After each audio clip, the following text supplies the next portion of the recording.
평안하여 든든히 서가는 교회들이라는 제목으로 말씀을 좀 나누려고 합니다. 교회, 여러분 교회 하면 어떤 마음이 먼저 좀 드십니까? 정겹기도 하고 또 애틋하고 기쁘고 행복한 이름으로 받아들이시는 분도 있으시고, 또 반대로 무겁고 부담되고 고민되고 아픈 그런 기억으로 남아있는 이름이기도 합니다. 저도 지난 한 주간 개인적으로는 참 교회에 대해서 많이 고민하고 생각했었던, 묵상했었던 시간이었던 것 같습니다.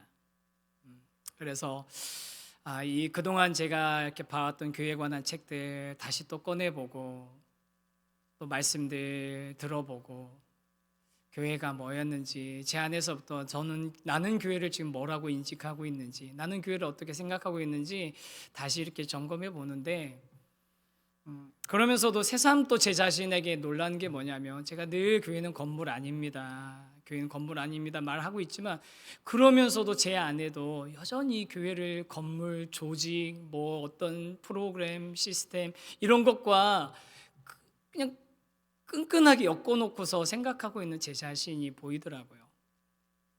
왜 그럴까 고민이 됐습니다. 교회가 건물이 아니라는 거 우리가 잘 알지만, 교회라는 단어의 영어 단어가, 교회의 영어 단어가 처치잖아요. 근데 이 처치라는 단어가 어디서부터 시작됐나 하고 그 기원을 올라가 보니까 헬라어의 퀴리아콘이라는 단어에서 시작이 된 단어라고 합니다. 퀴리우스 아시죠? 주님. 퀴리우스에서 나온 퀴리아콘, 주님의 것이라는 뜻이거든요. 특히 퀴리아콘 오이키아, 그래서 주님의 집이라는 단어에서부터 이 처치가 시작이 됐다는 거예요. 그러니까 성도들이 모이는 어떤 장소를 지칭하는 단어였겠죠. 근데 그 헬라어가 게르만족한테 복음이 전해질 때 넘어가면서 이게 무슨 단어로 하면 키르카라는 단어로 바뀌고, 그게 또 키르케, 우리 독일어 혹시 잘 아시는 분들, 독일어로 교회가 키르헤 이러잖아요. 그래서 키르케라는 단어로 바뀌고, 그게 또 다시 처치로 바뀌었다는 거예요. 그 어원상으로. 그러다 보니까 이런 그 변천 때문인지는 모르겠는데, 그 원어의 그 어원 때문인지는 모르겠는데, 교회 자꾸 건물, 장소, 뭔가의 어떤 그 조직 이런 걸로 이해가, 우리가 뗄 수 없는 그런 생각과 관념을 가지고 있는 것 같습니다. 그런데 여러분, 성경에서 말하는 교회는 우리가 계속 여러 번 읽고 있는 이 교회라는 단어는요, 퀴리아콘이 아니라 에클레시아입니다. 에클레시아. 에클레시아가 뭐냐면, 이것도 이제 합쳐진 단어인데, 에크가 바깥쪽이라는 단어고요, 칼레오라는 단어가 불러내다라는 단어입니다. 그래서 에클레시아는 바깥쪽으로 불러낸 사람들, 세상으로부터 하나님께 부름받은 공동체, 사람들의 모임이란 뜻이 교회라는 원래 단어의 뜻인 겁니다. 주님께 부름받은 사람인 거죠. 그래서 여러분, 우리가 교회와 신앙생활을 연결해서 우리가 기독교인이다라는 표현을 어떻게 많이들 합니까? 나 교회 다녀, 나 교회 가, 이런 표현을 많이 하지만, 이거는 교회 가는 게 신앙생활이 아니라 정확하게 표현하면 교회가 되는 것이 신앙생활입니다. 여러분, 이거 꼭 기억하셔야 됩니다. 교회 가는 게 신앙생활이 아니라 교회가 되는 게 신앙생활이에요. 그게 그리스도인이 되는 겁니다. 이 에클레시아라는 교회의 의미를 가장 잘 설명한, 사도행전에서 가장 잘 설명한 부분이 있거든요. 그게 예전에 스데반이 설교할 때 저희가 좀 내용은 나중에 봅시다, 자세히 봅시다 하고서 요약만 하고 넘겨드렸던 사도행전 7장에 그 내용이 나오는데, 그거 한 번만 좀 보겠습니다. 사도행전 7장 38절입니다. 한번 읽겠습니다. 시작.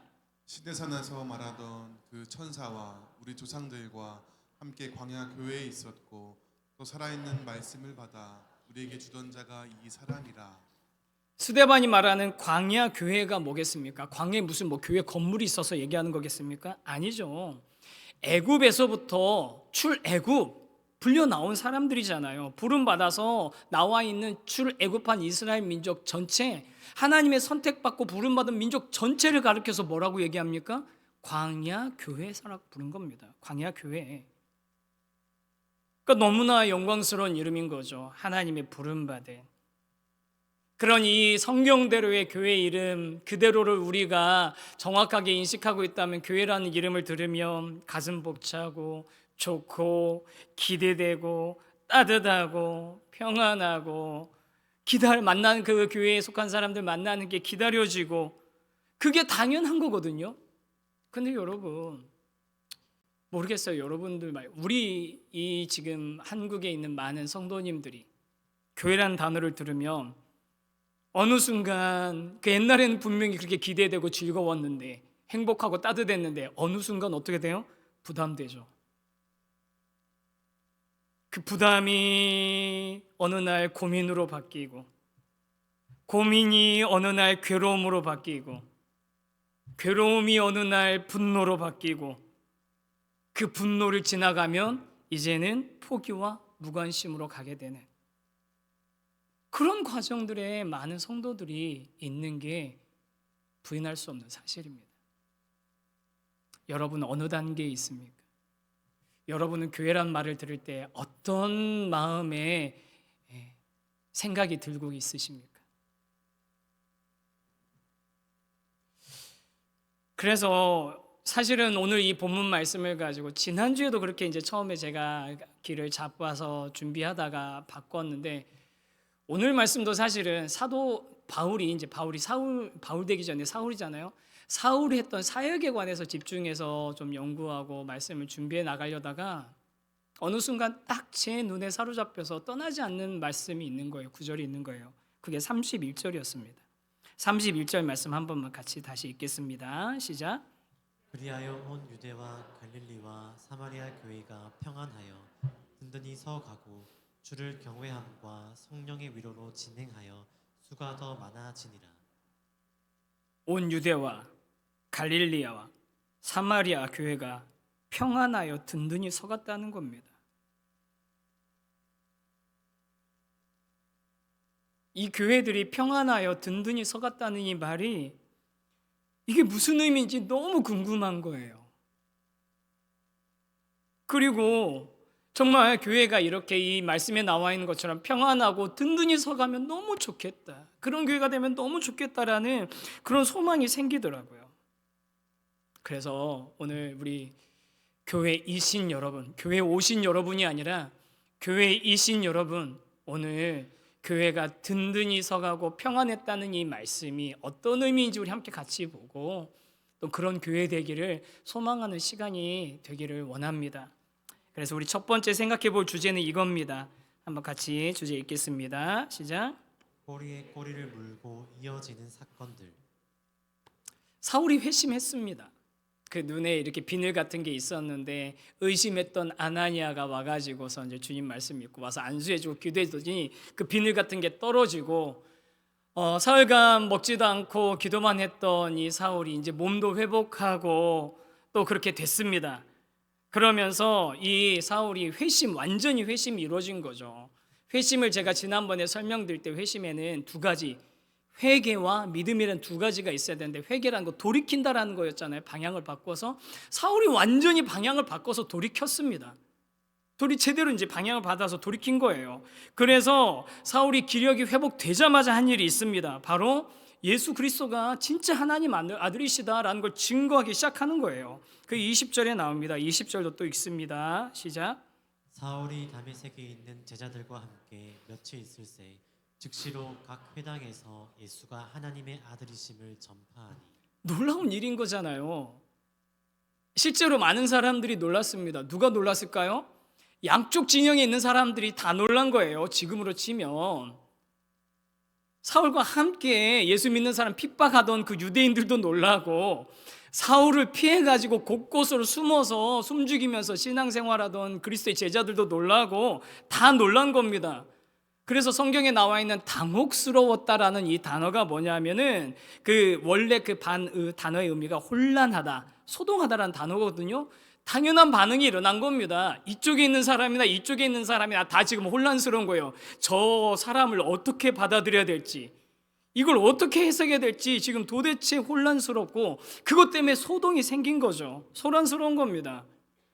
하지만 진짜 회심한, 방향이 완전히 바뀐 사울은 담대하게 예수 그리스도를 주님이시라고, 그분이 그리스도시라고 증거하거든요.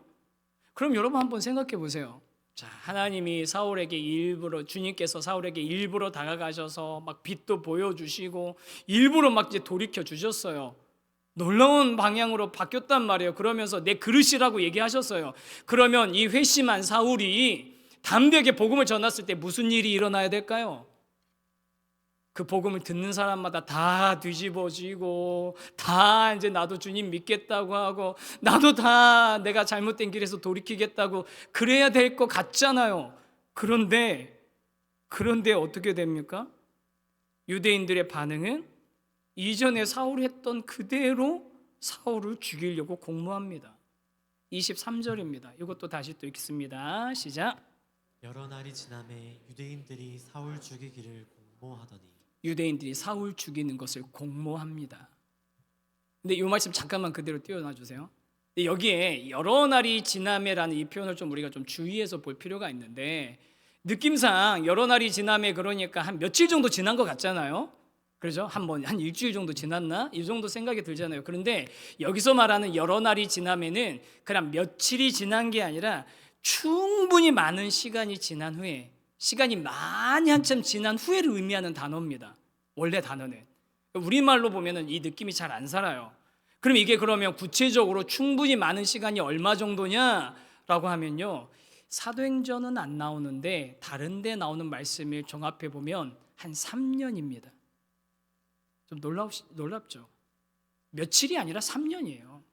이걸 어떻게 하냐면, 우리 사울이 바울 되신 그 바울 선배님께서 이게 다른 서신서를 많이 쓰셨잖아요. 다른 서신서에 이때의 상황을 설명한 부분들이 몇 번 나와요. 거기에 자세한 기록이 나오는데 갈라디아서 1장 17에서 18절 있습니다. 한번 읽어보겠습니다. 시작.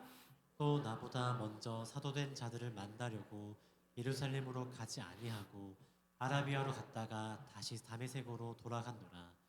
그 후 3년 만에 내가 게바를 방문하려고 예루살렘에 올라가서 그와 함께 15일을 머무는 동안. 여기 보니까 지금 사도행전에 안 나온 중요한 사실이 나옵니다. 지금 다메섹으로 간 사울이잖아요. 거기서 예수님 만나고 됐잖아요. 거기에 있었던 게 아니라 아라비아로 잠깐 가 있었습니다. 거기에 가서 은둔한 시간을 보냅니다. 3년의 거의 대부분을 거기서 보냈을 거라고 생각해요. 거기서 조용히 주님 알아가고 배우는 그런 은둔의 시간을 보냅니다.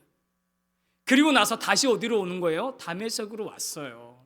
여기서 복음을 전하는데, 그러니까 이 다시 복음을 전한 이 사울을 보면서 사람들이, 유대인들이 공모를 합니다. 무슨 공모를 하냐면요, 고린도후서 11장 32절 33절 말씀 나오는데 이 말씀 한번 보겠습니다. 시작. 다메섹에서 아레다 왕의 고관이 나를 잡으려고 다메섹 성을 지켰으나 나는 광주리를 타고 들 창문으로 성벽을 내려가 그 손에서 벗어났노라. 다메섹에서 아라비아로 갔다가 아라비아로 돌아와가지고 거기서 다메섹으로 다시 돌아와서 복음을 전하는데, 유대인들이 권력자들과 공모를 합니다. 그래서 곳곳을 지킵니다. 물샐 틈 없이 지키고 막 다 지키고서 사울 잡아가지고 죽이려고 하니까 어떻게 하냐면, 그 소식을 들은 사울의 제자들이 바구니를 만들어가지고 창문에다가 해가지고 내려보내서, 그래서 도망을 온 거예요. 그런 상황을 자세하게 설명한 기록들이 있는 겁니다. 여러분, 예수님이 내가 나의 그릇으로 들어서 쓰겠다고 그렇게 극적으로 만나 주셔놓고서 이 3년의 시간 동안 사울의 여정 보세요. 처음부터 순탄치 않아요. 이런 고생을 하는 겁니다. 간신히 도망치는 겁니다. 그렇게 도망쳐서 간 곳이 어디냐면 예루살렘이에요. 그러면 여러분, 이렇게 고생해서 예루살렘으로 갔으면, 그러면 그 다음에 어떻게 됩니까? 예루살렘에 있는 형제들이, 사도들이 막 맞아주면서, 야, 사울 너무 고생했다, 죽을 고비 넘겼다면서 애썼다 하면서 맞아줘야 했는데 그것도 아니에요. 무려 3년의 시간이 지났지만 여전히 사도들은, 제자들은 사울에 대해서 의심하고 두려워했다고 기록에 나와 있습니다. 여전히 의심하고 두려워했대요. 이게 도대체 어떻게 된 일입니까? 그나마 다행인 건 그런 사울을 받아준 사람이 있습니다. 옆에서 변호해 준 사람이 있었죠. 누구냐면 바나바. 바나바가 원래 이름은 요셉인데 다른 사람들이 별명을 붙여준 게 바나바예요. 위로의 사람. 얼마나 다른 사람 공감해주고 위로해주고 돌봐줬으면 이런 이름이 붙었습니까? 그러니까 이 바나바가 사울을 용납해주고 받아줘서 대신 변호를 해줍니다. 뭐라고 변호해주냐면 27절에 그 내용이 나옵니다. 한번 읽어보겠습니다. 시작. 바나바가 데리고 사도들에게 가서 그가 길에서 어떻게 주를 보았는지와 주께서 그에게 말씀하신 일과 다메섹에서 그가 어떻게 예수의 이름으로 담대히 말하였는지를 전하니라. 바나바가 이렇게 도와준 거예요. 앞에 있는 거는 사울이 스스로 얘기한 거겠죠. 내가 예수님 만난 것과 또 주님이 나에게 얘기해 주신 그 사명, 그건 사울 입에서 나온 얘기니까 그것만 갖고 모르니까 사울이 다메섹에서 보니까 담대하게 예수 증거하더라. 여러 증거들을 가지고서 객관적인 사실을 가지고서 제자들에게, 예루살렘에 있는 제자들에게, 사도들에게 괜찮다. 우리 이제 이 사울 우리 받아들여 주자. 만나봐라 한번. 그렇게 연결을 해준 겁니다. 얼마나 감사합니까? 사울이 바울 되기까지 지난주에 봤던 편견 없이 가서 우리 안수해줬던 아나니아나 이 바나바 같은 사람이 있으니까 사울이 바울 될 수 있었던 거거든요. 그런데 이렇게 그 바나바의 중재로 이제 사울이 간신히 사도들을 만납니다. 그리고 또 복음을 전하는데 그러면 이제 무슨 일이 일어나느냐. 29절 또 한번 읽어보시죠. 오늘 좀 많이 읽습니다. 네, 잘 보시면 됩니다. 29절 읽습니다. 시작. 또 주 예수의 이름으로 담대히 말하고 헬라파 유대인들과 함께 말하며 변론하니 그 사람들이 죽이려고 힘쓰거늘. 또 예수님의 이름을 예루살렘에서 담대히 증거한 겁니다. 그러면서 이번에 누구하고 변론합니까? 헬라파 유대인들. 여러분이 헬라파 유대인들이 누굴까요? 스데반이 자유인들이라고 하는 헬라파 유대인들하고 논쟁하다가 그래가지고 돌에 맞아 죽었잖아요. 그 자리에 함께 있었던 사람이 바로 이 사울이죠. 그들에게 가서 이제 바울이 또 복음을 증거하고 변증하기 시작한 겁니다. 이 헬라파 유대인들 율법하고 성전을 너무너무 중요시하고 이것을 훼손하면 신성모독으로 돌로 쳐서 죽이는 그런 사람들인데 그들에게 가서 성전이 중요한 게 아니라 진짜 예배는 이제 예수 그리스도를 통해서 드려야 되는 거다. 율법이 중요한 게 아니라 율법 자체이신 그 율법을 주신 하나님이 바로 예수님이다 증거했더니 그럼 어떤 일이 일어나야 됩니까? 우리 기대하기는. 아니 내가 당신들 편에 있다가 같이 우리 스데반 죽였었잖아. 나 기억하잖아. 나 모르냐고. 나 사울이라고. 그런데 내가 예수님 만났다니까. 그러면 그래? 야 네가 변한 거 보니까 그거 진짜인가 보다라고 하면서 변하는 사람들이 있었어야 되는데 우리가 기대하는 건 그런 거 아닙니까? 드디어 그렇게 회심하는 사람들 또 나와야 되는데 아니에요. 이번에도 뭐라고요? 그 사람들이 사울을 죽이려고 힘쓰거늘. 또 죽이려고 힘썼답니다. 그러니까 이번에는 다른 제자들이 이 사울을 데려다가 사울을 그나마 안전하다고 생각하는 다소, 왜 다소로 보냅니까? 사울이 다소 출신이잖아요. 자기 고향으로 보내서 보호하려고 다소로 보내는 거예요. 여러분 이 몇 구절 안 되는 한 10구절 남짓 되는 이 말씀들을 보니까 제법 긴 시간의 이야기가 이렇게 압축이 돼 있고 뭐 하나 이렇게 이야기를 보는데 여러분 확인하는 과정 중에 어떠셨습니까? 정말 예수 믿고 회심한 사울의 삶이 평안과 기쁨으로 승리로 가득한 삶이었나요? 아니면 계속 이야기 들으면서 약간 뭐 고구마 같은 답답함을 좀 느끼셨나요? 후자잖아요. 은둔, 도망, 의심, 배척, 논쟁, 공격, 몇 번이나 이 짧은 구절에 죽이려고 하는 시도들, 거기서 벗어나는 이 과정들, 도대체 평안할 날이 없는 삶인 겁니다. 이게 왜 이런 겁니까? 그러면 여러분 사울 개인에게만 해당되는 일일까요 이게?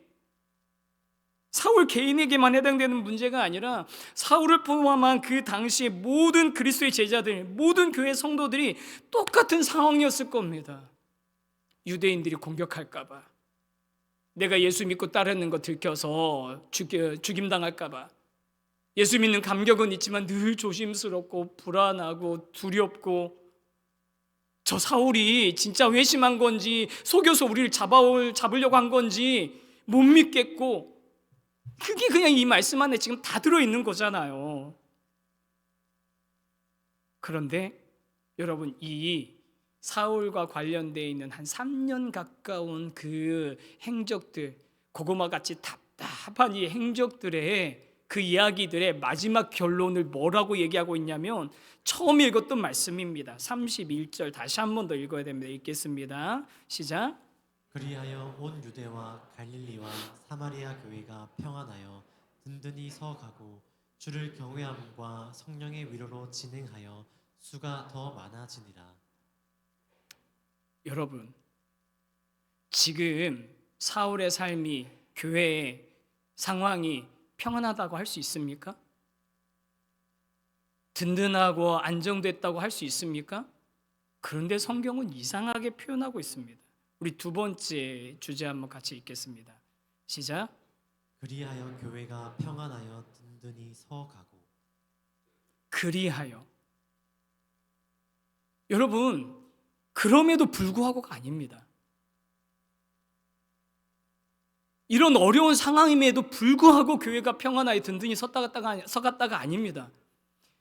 이런 어려움들이 있었는데, 이런 답답함이 있는데, 이런 공격이 있는데, 이런 문제가 있는데, 그리하여. 잘못 번역된 거죠? 아니에요, 여러분. 헬러 원어도 딱 이 단어입니다. 그래서, 따라서, 그러므로라는 인과적인 논리적인 결론을 설명하는 접속사가 그대로 그 자리에 써 있습니다. 여러분, 다시 한번 생각해 보세요. 이런 고난들이 여전히 실제한데, 그래서 교회가 평안했답니다. 이런 문제들이 실제한데, 산적한데, 그리하여 교회가 든든히 서갔다고 합니다. 말이 안 맞는 말이잖아요, 이게 도대체.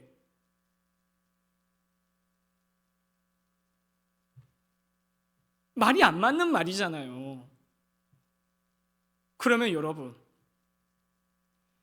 우리 눈에는 안 맞는 말인데, 진짜 이 그리하여라는 이 접속사가 제대로 쓰인 게 맞는 거라면 딱 한 가지밖에 없습니다.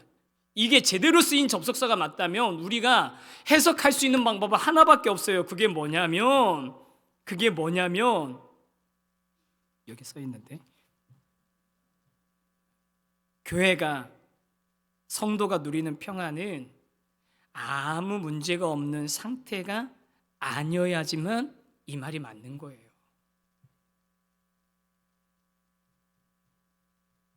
여러분, 우리는 문제가 없어야지 평안한 거라고 생각하는데, 근데 여기는 이런 문제가 많았다, 그리하여 교회가 평안했다고 하잖아요. 그러니까 우리가 생각하는 평안과 성경이 말하는 평안은 다르다는 겁니다. 그걸 예수님도 말씀하셨어요. 교회에서, 성경에서 말하는 평안은요, 세상에 말하는 아무 문제 없는 상태를 의미하는 게 아닌 겁니다. 요한복음 16장 33절 주님의 말씀입니다. 이 말씀 같이 읽겠습니다. 시작. 이것을 너희에게 이르는 것은 너희로 내 안에서 평안을 누리게 하려 함이라. 세상에서는 너희가 환난을 당하나 담대하라. 내가 세상을 이기었노라. 여러분, 이게 무슨 말이에요? 환난을 안 당해야지 평안한 거잖아요. 환난이 없어야지 평안한 거라고 우리는 생각하는데, 주님이 말씀하시는 평안은 뭡니까? 세상에서는 너희가 환난을 당하지만, 그런데 내가 세상을 이겼으니까 담대하라. 그 평안을 누려라. 내가 이렇게 자세히 구구절절하게 얘기해 주는 이유는 이걸 니네가 알도록 해주는 것이다 라고 얘기하시는 겁니다. 사랑하는 성도 여러분, 환난을 당하지 않는 것이 평안을 누리는 상태가 아니라 환난을 당하지만 세상을 이기신 예수 그리스도 안에 있는 상태, 예수님의 위로를 받는 상태, 세상보다 크신 주님과 함께 하심을 경험하는 상태가 주님이 말씀하신 평안임을, 진정한 평안임을 확신하시는, 그 평안을 누리시는 우리 귀한 성도, 우리 귀한 교회 되신 여러분들 되시기를 주님의 이름으로 축복합니다. 그게 진짜 평안입니다, 여러분.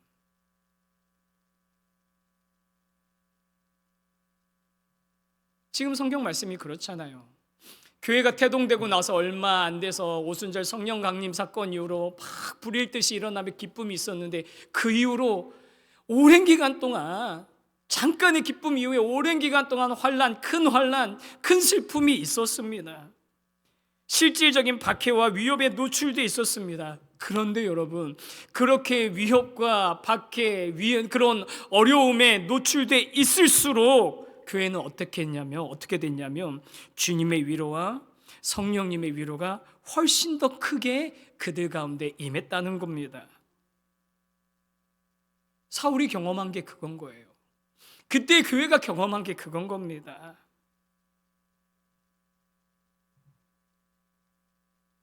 여러분, 평안한 교회가 되기를 원하십니까?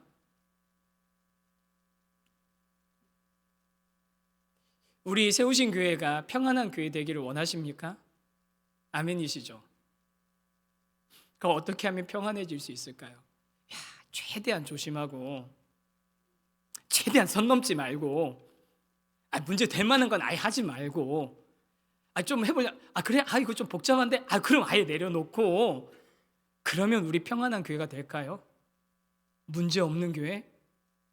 아니에요, 여러분. 그게 평안한 교회가 아니에요.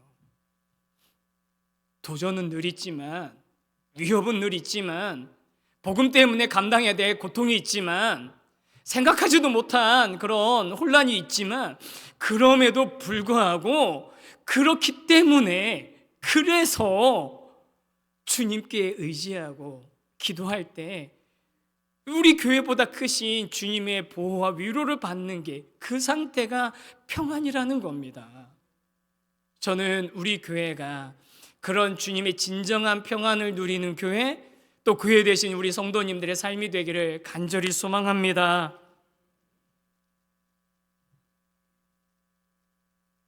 기댈 데 없으니까 기대는 거죠. 당시 예루살렘 교회가 그랬잖아요. 사방이 다 막혀 있으니 할 수 있는 게 뭡니까? 다 막혀 있으니 뚫려 있는 위만 바라보면서 기도하는 거죠. 같이 모여서. 여러분, 교회가 평안한 교회 되려면요, 다른 거 아닙니다. 우리 함께 모여서 기도해야 됩니다.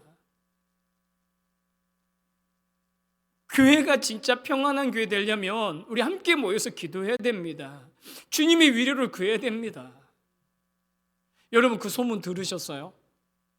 요즘 우리 교회 수요 예배가 굉장히 뜨겁고 함께 엄청 뜨겁게 기도하고 있습니다. 그 소문 제가 지금 내고 있는 중인 겁니다. 제가 내는 소문.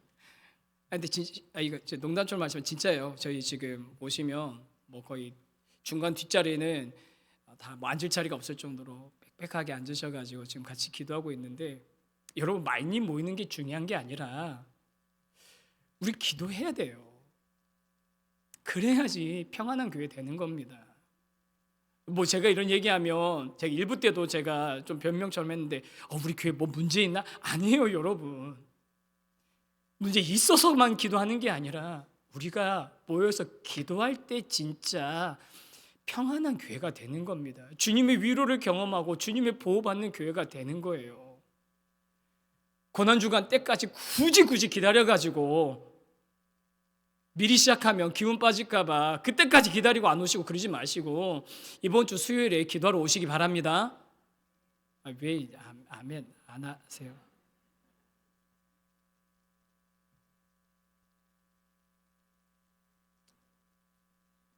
그게 교회입니다. 그게.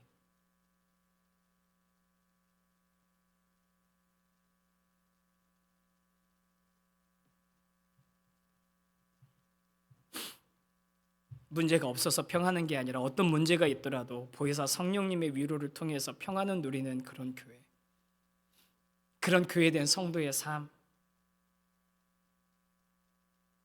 함께 모여서 교회를 위해, 성도들을 위해, 우리 다음 세대 자녀들을 위해, 이웃과 지역을 위해, 나라와 민족을 위해, 세계와 열방을 위해서 함께 기도할 때 사울의 이 기록처럼 끊이지 않는 문제들이 꼬리에 꼬리를 물고 우리 삶 가운데 그런 문제들이 다가올 수밖에 없고, 공동체로 모여 있으면 지지고 볶고 하면서 이런저런 일이 생길 수밖에 없지만, 그럼에도 불구하고 평안한 교회가 되는 줄 확신합니다. 그 평안 우리가 함께 누리기를 소망하는 거죠. 그리고 교회가 평안할 뿐만이 아니라 든든히 서갔다라고 되어 있습니다. 교회가 든든히 서가는 것은 어떻게 든든히 서갈 수 있습니까? 여호와를 경외할 때 든든히 서게 되는 겁니다. 여러분, 사도행전의 교회가 하나님을 경외할 수밖에 없었어요. 왜요? 왜 경외할 수밖에 없습니까? 그 예루살렘의 성도들이 박해 때문에 뿔뿔이 흩어지면서 그 도망가던 사람들이, 박해를 피해서 온 유대로, 갈릴리로, 사마리아로 도망가던 사람들이 나를 위해서 이제 복음이 담을 넘었구나, 이런 웅장한 가슴 가지고 갔겠습니까? 내 한 목숨 어떻게 살릴까, 어떻게 이 박해 피할까 생각하면서 도망간 거 아니에요. 그런데 여러분, 그 발걸음을 주님이 어떻게 이용하십니까? 온 유대와 갈릴리와 사마리아의 교회들을 세우시고 그들이 든든히 서가는 주님의 역사에 그런 도구로 사용하시는 것을 자기들이 경험한 거잖아요. 사울이라는 우리를 잡아 못 죽여서 안달인 저 사람이 변화되어서 이제는 그를 죽이는 사람들의 시도에도 불구하고 복음을 전하는 그 모습을 이 사람들이 지금 보고 있는 거잖아요.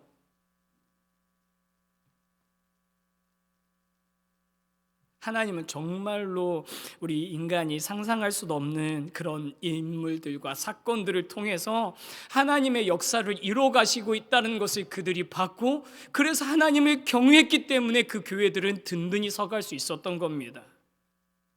하나님을 인정하는 거죠. 그게 여러분, 교회가 든든히 서는 비결인 겁니다. 교회 든든히 서려면 헌금이 많이 필요한 게 아니에요. 교회가 든든히 서려면 건물이 필요한 게 아닙니다. 하나님이 진짜 하나님이신 걸 인정하는 거예요. 이 말씀 묵상하는데 제가 지난 한 주간 교회에 대해서 많이 고민을 좀 했다고 말씀드렸잖아요.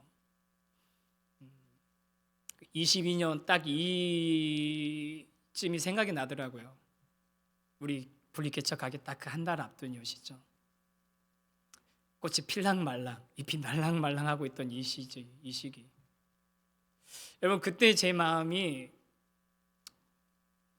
한쪽은 한껏 기대에 부풀고 하나님이 도대체 어떻게 하실까 한껏 기대에 부풀고 있고요, 한쪽은 너무 무섭고 두려운 거예요.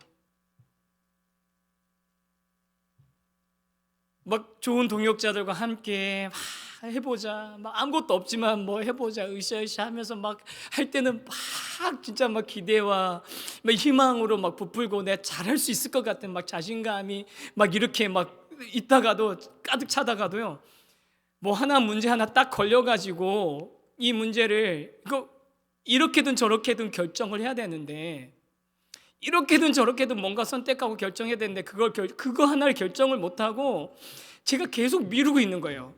미루고 있고 피하고 있는 거죠. 그 문제를 결정을 못하고 어쩔 수 없이 하나 선택해야 되는 그 순간까지 밀어놓고 있는 제 자신을 보면 도망가고 싶은 거예요. 지금이라도 죄송하다고 말씀을 드려야 되나? 그런 생각을 제가 혼자서 몇 번 했는지 몰라요. 그런데 여러분, 그때 그렇게 마음이 맨날 하루에도 몇 번씩 냉탕과 온탕을 오갈 때, 그때 제 마음을 딱 붙들어줬던 게 하나 있습니다. 그게 뭐냐면요, 우리 교회 이름입니다. 세우신교회. 세워가는 교회도 아니고요, 세워 가야 되는 교회도 아니고요. 세우신 교회. 주님께서 내가 이 반석 위에 내 교회를 세우리니, 주님이 세우신 교회, 주님이 진짜 주인이신 교회, 그 이름이 몇 번이나 제 마음을 붙잡아 줬어요. 여러분, 교회가 든든히 서는 비결은 하나님이 진짜 교회의 주인이심을 인정하고 하나님을 경외할 때 교회는 든든히 서게 되는 줄 확신합니다. 여러분, 우리 그런 교회 되기를 소망합시다. 문제가 없어서 평안한 교회가 아니라 꼬리에 꼬리를 무는 문제와 어려움들이 있지만 그리하여 교회는 평안하여 든든히 서가는, 그렇기 때문에 하나님의 진짜 위로를 경험하는, 그렇기 때문에 진짜 교회의 주인이 하나님이심을 인정할 수 있는 그런 교회가 되는 게 우리의 소망이고, 우리 교회뿐만 아니라 이 땅에 있는 교회들이 그렇게 하나님이 기뻐하시는 모습으로 평안하여 든든히 서가기를 함께 꿈꾸며 나가는 저와 여러분 되기를 간절히 소망합니다. 오늘 교회 오신 여러분이 아니라 오늘 교회이신 여러분, 저와 여러분이 바로 그 교회 되기를 원합니다. 그렇게 우리가 함께 주님의 평안을 누려가고 주 안에서 든든히 서가는 것이 교회가 평안하고 든든히 서가는 것입니다. 그런 확신을 가지고 우리 함께 담대하게 같이 나가기를 소망합니다.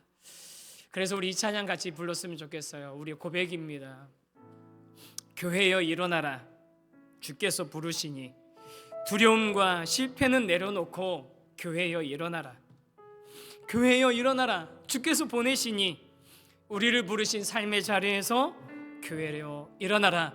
우리 함께 교회된 우리가 이 말씀 붙들고 찬양해 갑시다. 교회여 일어나라, 교회여 일어나라, 주께서 부르시니. 두려움과 실패 내려놓고, 두려움과 실패 내려놓고 교회여 일어나라. 아멘. 교회여 일어나라, 교회여 일어나라, 주께서 보내십니다. 주께서 보내시니. 우릴 부르신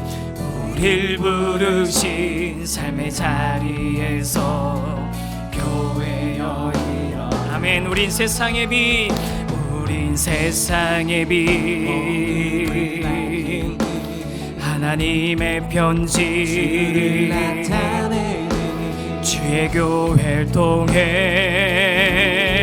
세상이 주를 보리라.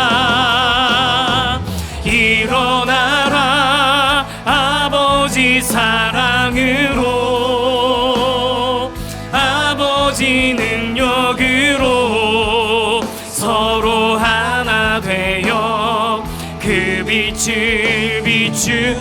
노래하라, 노래하라, 아버지의 사랑을, 아버지의 크심을 이 삶의 노래로 주님을 나타내라. 일어나라.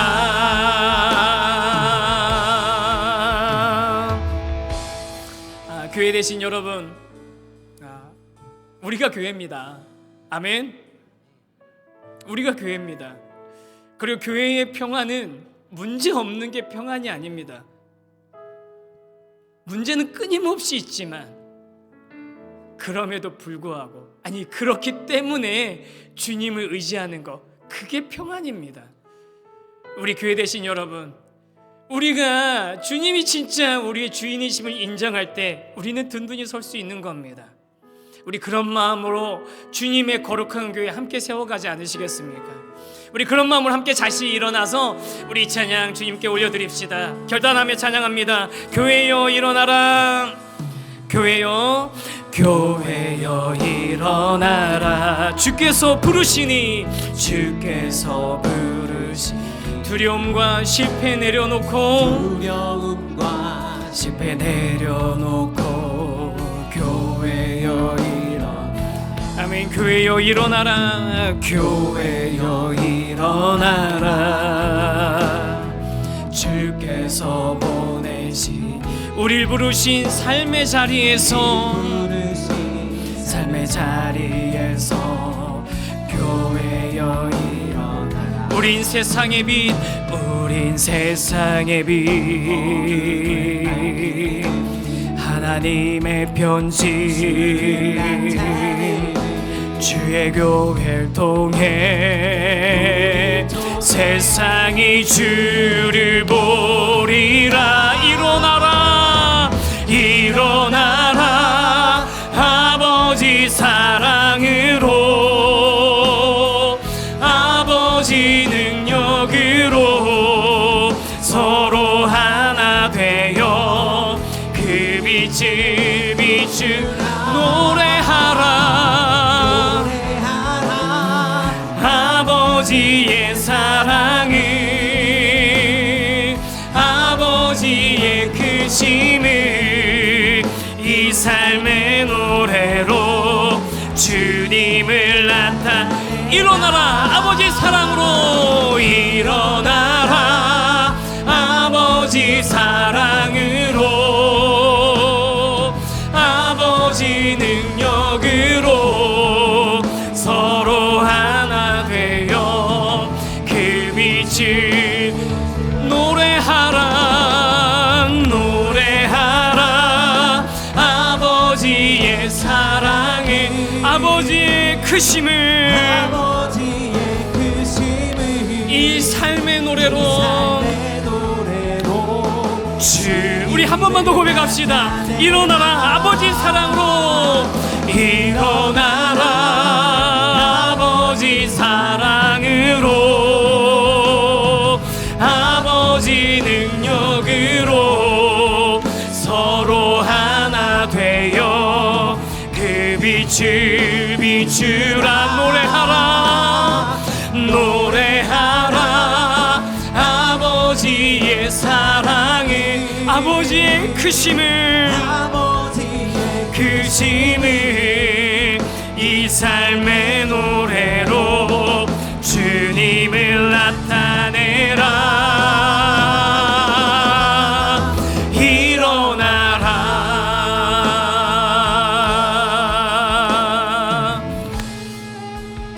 교회의 신 여러분, 우리 함께 같이 기도하겠습니다. 우리 기도할 때 주님, 우리 소망을 좀 가지고 기도하면 좋겠습니다. 우리 교회를 세우시고 여기까지 인도하신 주님, 앞으로도 교회에 정말 각양각색의 일들이 꼬리에 꼬리를 물고 일어나겠지만 그래서 평안이 깨진 교회가 아니라 그리하여 평안한 교회, 그리하여 하나님 더 인정하는 교회, 그리하여 주님의 위로를 받는 교회, 그래서 주님 안에서 소망을 찾는 교회 되기를 원합니다. 우리가 든든히 서갈 수 있는 유일한 비결은 주님이 이 교회의 주인이시고 주님이 세우신다는 그 믿음입니다. 그러니 주님, 이 교회를 든든히 세워주십시오. 그런데 여러분, 한 가지만 더 기도해 주십시오. 한국에 이 평안이 깨지고 무너지고 있는 교회가 얼마나 많은지 모릅니다. 주님, 그 교회들을 주님 안에서 평안이 찾아지고 주님 안에서 세워지는 은혜를 허락해 주십시오. 우리 그렇게 우리 교회와 이 땅의 교회들을 위해서 같이 한번 기도하겠습니다. 걸어가신 하나님, 간절히 소망합니다. 주님, 이 땅의 교회들이 주님이 주시는 진짜 평안을 누리게 되기를 원합니다. 주님이 주시는 위로 가운데서, 주님이 주시는 그 능력 가운데서, 주님의 그 품 안에서 진짜 평안을 누리는, 성경이 말하는 진짜 그 평안을 누리는 교회들 되기를 원합니다. 주님, 그리고 교회들이 무너지지 않고 든든히 서가기를 원합니다. 교회의 주인 되신 주님, 내가 이 반석 위에 내 교회를 세우리라 말씀하신 주님 때문에 그 주님을 인정하며 세워져 나가는 교회들, 그 교회들의 회복을 주님 저희들 소망하오니 주여 은혜를 부어주시고 주님 주 안에서 평안히 서가는 그런 교회들 되도록 주의 역사하여 주시옵소서.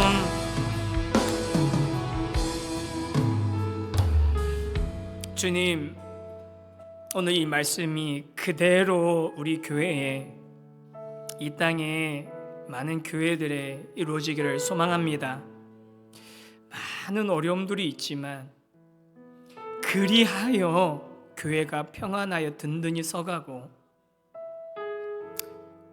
그렇게 주님 이 땅의 교회들이 좀 회복되면 좋겠습니다. 주님, 이 땅의 교회들이 그렇게 다시 한번 일어나면 좋겠습니다. 주님, 은혜와 긍휼을 베풀어 주시옵소서. 교회된 우리 성도님 한 분 한 분의 삶도 끊이지 않는 문제들에 노출되어 있지만 그리하여 평안히 든든히 서가기를 소망합니다. 삶의 주인 되신 주님을 인정하며 주님의 그 진정한 위로 평안 가운데 거하게 하여 주시옵소서. 지금은 우리 주 예수 그리스도의 은혜와 하나님 아버지의 크고 놀라우신 사랑과 성령님의 역사하심이 그리하여 교회가 평안하여 든든히 서가게 하심을 우리 확신하며 그 주님을 신뢰하고 의지하고 기대는 교회들, 성도님들의 머리 위에 지금으로부터 영원토록 함께 하시기를 간절히 축원하옵나이다. 아멘.